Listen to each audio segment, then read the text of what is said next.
1978, Prince Diablo was no longer in charge and Ramon Prince Chi Vasquez took over leadership on the Pee-wees while 23-year-old Jose Prince Freckles Cedeno was running the whole nation. Shortly after Chi took over the Pee-wees, some Puerto Rican youths were being bullied in the Logan Square community by Gaylords, Simon City Royals and Latin Kings, but their biggest issue was with the Simon City Royals from Christiana and Wellington. Simon City Royals would attack these youths and beat them up while they tried to go to school just because they were Puerto Rican. One of youths that was bullied was Karate Chino, who was a tough street warrior along with these other youths. The problem was they were outnumbered. These youths reached out to Prince Chi and all of Rockwell and Potomac and asked to become a part of the Latin Disciples as a new section. Prince Chi gave his blessing and the Avendale MLDs were born at Kedzie and Barry in 1978. Kedzie and Barry would go on to become a legendary section with some of the toughest MLDs. Shortly after Kedzie and Barry was established, Prince Chi was shot and killed by a member of the Insane Unknowns named Miguel Vargas in 1978, who was arrested for the crime and tried in juvenile court. The Disciples were infuriated over this murder and were now in a full-scale war with the Insane Unknowns. At this point in time, Jose Prince Freckles Cedeno was running a major drug ring at Rockwell and Potomac thanks to the connections of Latin disciple Hugo Juice Herrera, who had ties to the notorious Herrera family drug cartel, which eventually brought police attention by October of 1979, Southern Illinoisan P22, July 17, 1980. Juice was a Latin disciple from Kedzie and Barry, so the real connection came from the Logan Square section and not from Rockwell and Potomac, even though the operation took place at the Twilight Zone. In the year 1979, Spanish Cobras and Latin Disciples both agreed to create a divide on the streets that categorized maniacs and insanes. All the closet allies with Spanish Cobras would be known as insanes, while the closest allies with Latin Disciples became maniacs. This divide was non-violent and the ULO/YLO alliance remained intact. This was just a way to create two families and to make Maniac more official. Latin Disciples had been calling themselves Maniac since 1973, but now in 1979 allies would be known as Maniacs as well. Allies such as Milwaukee Kings, Latin Jivers, Latin Lovers and Latin Stylers. In the year 1978 and 1979, the Maniac Latin Disciples engaged in a violent shootout with Latin Kings formed the streets of East Humboldt Park, which resulted in the Latin Kings pulling out of the neighborhood. By mid-July 1980, the DEA and the Chicago Police's organized crime unit closed in on the drug operation that originally started at just Rockwell and Potomac but soon spread to 4 other locations on the north side and northwest side. 46 people were arrested instantly in this drug bust, mostly Latin disciples, and the police were out to snag 17 others. The police said in a statement to the press that you could buy any drug you wanted at Rockwell and Potomac and cars were literally lined up waiting to get their drugs. Southern Illinoisan P22, July 17, 1980. 1 year earlier, on the 4th of July, 1979, Cedeno was arrested for running a drug ring at the same corner of Rockwell and Potomac along with 2 other street corners, Washtenaw and Hirsch, and at Evergreen and Wastenaw, in cooperation with the Spanish Cobras.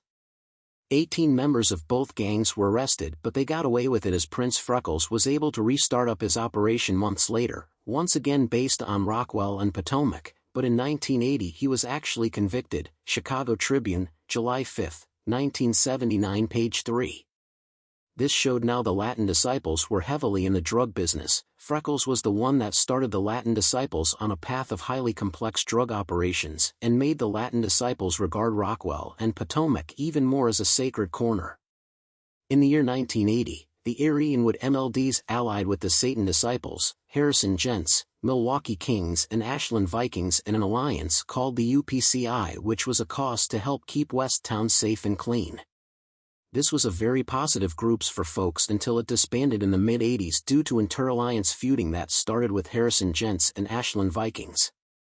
In the year 1980, a ranking incarcerated Maniac Latin Disciples named Victor King Vic Gomez and Imperial Gangster leader Ronald Mad Dog Carrasquillo of the Imperial Gangsters drew up a constitution for a way to govern the Latin folks behind prison walls. the Latin folks consisted of all the Hispanic gangs that were part of the Folk Alliance that included all 4 of the ULO organizations. This established alliance would become known as the Spanish Gangster Disciples or La Tabla. This establishment was approved and sanctioned by Larry Hoover, who was the leader of the Black Gangster Disciples and the chairman of the Folk Alliance. This new order also allowed King Vic to appoint more gangs into the Folk Alliance as they also joined SGD. After Jose Cedeno was put away in prison, a new leader emerged to take control of the Latin Disciples. This would be 19-year-old Fernando Prince Fernie Zayas. Zayas would continue on where Cedeno left off, expanding the empire and bringing in drug profits. On July 2, 1983, Prince Fernie wanted to let the insane unknowns know that he did not forget about Ramon Prince Chi Vasquez.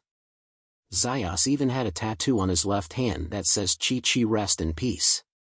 On Friday night, July 1, 1983, Zayas and his friends were partying it up when word was that Miguel Vargas was in the area hanging out with his friends out on the porch watching TV after 1 a.m. that night. Zayas hated Vargas because back in 1978 Vargas, then 15 years old, shot and killed Prince Chi. In 1979 Vargas pleaded guilty to the murder in juvenile court. However, he was back on the streets by 1983 and Zayas was gunning for him to avenge Chi. On that Friday night/Saturday morning, Zayas and Jose Baby Rodriguez and 2 others took a car from Juanita Rodriguez without her knowing. The car pulled up to the apartments at 1438 West Catalpa in the Andersonville section of the Edgewater neighborhood, where Vargas was with his 2 friends Ruben Gutierrez, 20 years old, and Luis Quaresma, 17 years old, were watching the outdoor TV on the first floor and conversing. Zayas and 1 other Latin disciple got out of the car and fired several shots at the 3 on the porch. The main target, Miguel Vargas, was killed at the scene along with 1 other, and the 3rd died at a nearby hospital. Zayas and the MLDs got their revenge for the killing and celebrated later that night. People v. Zayas, 1989, Chicago Tribune, July 3, 1983, page 3. At first, the Latin disciples got away with the killing until later that month witnesses started coming forward and saying they either saw Zayas do the killing or they heard him brag about it, which all led to Zayas getting arrested by August and got him convicted of murder and sentenced to 2 life sentences, which he is still serving. In the year 1983, the Kedzie and Berry MLDs came to the Avendale neighborhood at Berry in California and flipped a club called the Brands Park Party People into MLDs, placing Mo and Froggy in charge of this section. This brought the birth of MLDs in Avendale. Incarceration did not stop Prince Fernie from running the Latin Disciples. He was still the prince of the nation, and for the first time, the Latin Disciples on the street were being controlled by an imprisoned leader. As the 1980s progressed, the Latin Disciples grew in size into the hundreds in gang membership. West Humboldt Park influence spread further in the mid-1980s as Division and Avers MLDs opened the Springfield and Grand section, Grand City. In the year 1985, MLDs would spread to the Hermosa neighborhood to aid Hispanic youths in their battle against Gaylords and Stone Freaks. Gaylords and Freaks did not want the Hispanic population to grow, therefore, MLDs came in to protect Hispanic youths. The MLDs of Hermosa would multiply, making this section one of their largest permanent chapters. Around the same time Hermosa MLDs were created, MLDs also opened in the Belmont-Cragen neighborhood, which became another permanent stronghold on the northwest side of the city.